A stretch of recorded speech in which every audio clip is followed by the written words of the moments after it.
কাকা যে বদলে গেল। আগে করতো রাজমিস্ত্রির কাজ আর এখন রিলসে এসে বই চুমু খাচ্ছে। আরে হয়েছে হয়েছে, মিলিয়নে যাবে তো ভিডিওটা, বাকি কাজটা ক্যামেরার বাইরে করে এসো। তোমার বউয়ের হাসিতে জাদু আছে কিনা জানি না, কিন্তু তোমাদের ভিডিওতে নোংরামির লেভেলটা একটু বেশি আছে। যেটা করে নিজেদের ব্যাংক ব্যালেন্স আর সোশ্যাল মিডিয়াতে নোংরামি দুটোই বাড়িয়ে চলেছ।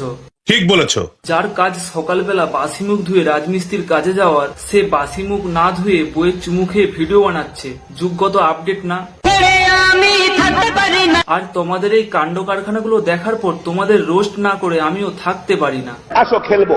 তো বন্ধুগণ, নতুন একটা ভিডিওতে তোমাদের সবাইকে সুস্বাগতম। রোস্টিং জগতের নায়ক আমি করবো এদের রোস্ট, আর তোমরা ভিডিওটার মজা নাও। চলে আসলো নতুন একটি পোস্ট। আমরা এখন দুজন দাঁড়িয়ে রয়েছি রাস্তার ধারে। বন্ধুগণ, এই হলো সাধনা সাথী। সাধন কাকা কতটা সাধনা করার পর সাথী কাকিমাকে পেয়েছে সেটা আমি বলতে পারবো না, কিন্তু সাথী কাকিমাকে পাওয়ার পর সাধন কাকার জীবনটা চন্দ্র মল্লিকার মতো রঙিন হয়ে উঠেছে, এটা বলা যেতেই পারে।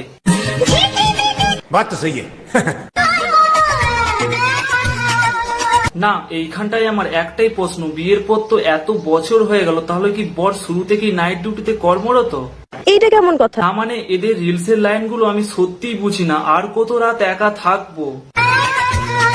এত রাত কি তুমি একাই থাকতে? বর কি রাতের বেলা জঙ্গল সাফ করতে যেত? আরে এ কি অবাস্তব কাণ্ড, সাথী থেকে টুম্পা হয়ে গেল কবে? কাকা মাইরি বলছে সে আর খৈনি খাবে না, কিন্তু তারই কিছুক্ষণ পর দিব্যি খাওয়া ভাড়মে যাক আর কাকার হাতে খৈনি থাক।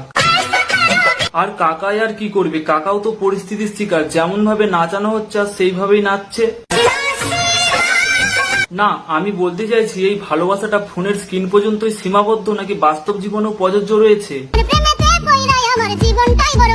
আচ্ছা, তাহলে এইটা মনের কথা, আর বাকি সবগুলো ভিউসের জন্য।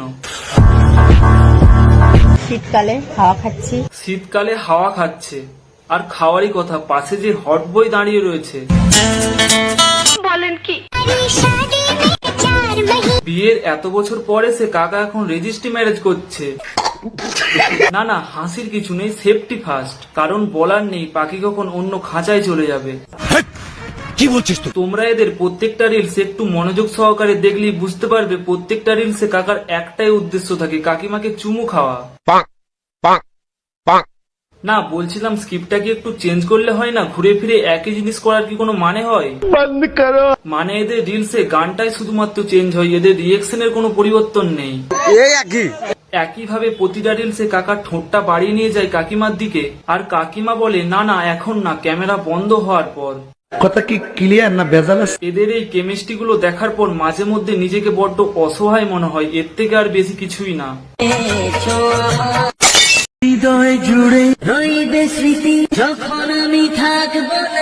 মা মেয়ের এই ভিডিওটা এখন ট্রেন্ডিং এতে যাচ্ছে। এত ভালো একটা গানে এরা ভিডিও বানানোর পরও পাবলিকের থেকে গালাগালি কেন খাচ্ছে? নিজেকে ঠাকুমা চালাক ভাবে আর বাকি সবাই বোকা। মেয়েকে নিয়ে ঠাকুমা নোংরামি করে বেরিয়ে যাবে আর পাবলিকরা সেটা ধরতে পারবে না। কি ভাবো ঠাকুমা, আজকালের পাবলিকরা কি এতটাই বোকা? নিজের হাতে গড়ছে মেয়েকে, মেয়ে যাতে ভুল করেও ঠিক পথে না যেতে পারে। এরাও নাকি আজকাল কন্টেন্ট বানাচ্ছে। ঠাকুমা বাড়িতে চা বানাও গিয়ে। বন্ধুগণ, এ এমন একটি মহিলা, একে নিয়ে যতটা বলবো ততটাই কম হয়ে যাবে। হ্যাঁ অবশ্যই, নোংরামির দিক থেকে। ঠিক বলেছো। শাড়ি পরলে সেটার ভিডিও বানিয়ে সোশ্যাল মিডিয়াতে আপলোড করে। শাড়ি খোলার সময় সেটার ভিডিও বানিয়ে সোশ্যাল মিডিয়াতে আপলোড করে।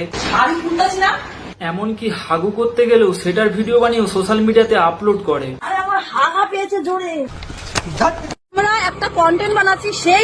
এরাও নাকি আজকাল কন্টেন্ট বানাচ্ছে। ঠাকুমা বাড়িতে চা বানাও গিয়ে। রাস্তাতে সাইকেল নিয়ে আসা দাদু এদের কন্টেন্ট দেখার পর ভাবছে সত্যি আমি পৃথিবীতে রয়েছি তো, নাকি অন্য জগতে জানি না। বন্ধুগণ, এরা বানাবে কন্টেন্ট, হাগা খাওয়া এগুলোর ভিডিও বানানো ছাড়া আর অন্য কিছু আছে?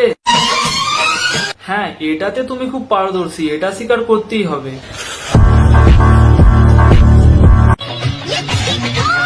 নিজের হাতে গড়ছে মেয়েকে, মেয়ে যাতে ভুল করেও ঠিক পথে না যেতে পারে।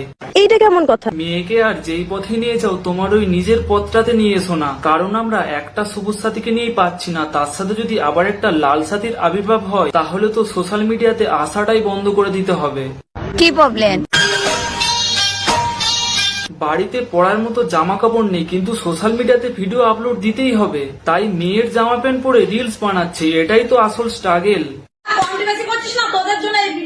আরে ঠাকুমা, কন্ট্রোভার্সি করছি না, সত্যিটা সকলের সামনে তুলে ধরছি। তোমার সাথে টক্কর নেওয়া কি চারটিখানি কথা? তোমার সাথে চ্যালেঞ্জ নেওয়াটা কি এতটাই সহজ? কারণ তুমি যে লেভেলের নোংরামি করো এর উপরে যাওয়াটা অনেকটাই কঠিন। সো এখানে তুমি জিতেছো মোস্ট নোংরামি ছড়ানো ঠাকুমা। আচ্ছা, তাহলে পাগলামিটাও বেশ ভালোই জানা আছে, মানে কি নেই এই ঠাকুমার মধ্যে শুধুমাত্র ভালো দিকগুলো ছাড়া, সমস্ত খারাপ দিকগুলো ভরে ভরে রয়েছে এই ঠাকুমার মধ্যে। ঠিক বলেছো। বলতে তো অনেক কিছু ইচ্ছে করছে কিন্তু অন ক্যামেরায় সেগুলো বলতে পারছি না, যেগুলো বললে দ্বিতীয়বার আর ক্যামেরার সামনে আসতে পারবে না। তবে একটাই কথা বলবো, দেখতে তো ঠাকুমা হয়ে গেছো, এবার নোংরামিটা একটু কম করো। তো বন্ধুগণ, আজকের এই ভিডিওটা এখানেই শেষ করলাম। ভিডিওটা কেমন লাগলো ওটা কমেন্ট বক্সে জানিও। আর ভিডিওটা যদি ভালো লেগে থাকে পেজটা ফলো করো। কি করছো তোমরা? দেখা হচ্ছে নতুন কোন একটা ভিডিওর সাথে। টাটা।